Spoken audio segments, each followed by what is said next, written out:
For those of you with the new F250 post 2017,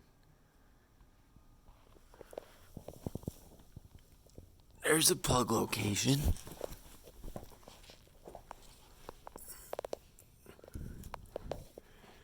Right next to that bumper mount up top, you see there's a hole.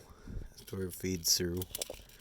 This your first retainer is up there, plastic green one. It's your next retainer. Runs over that body mount up here.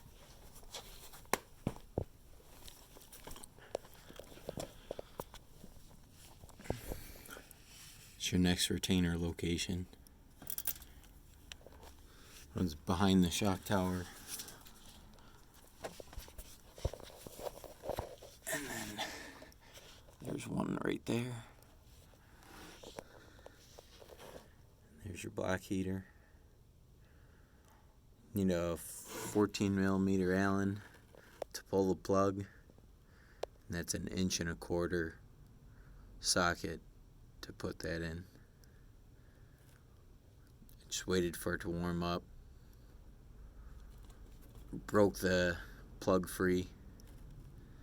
And then let it cool down. Pulled the plug out. Probably lose about a quart of antifreeze. Then just ready your plug back up. Put it in there. Run the truck until it cycles and add antifreeze as necessary.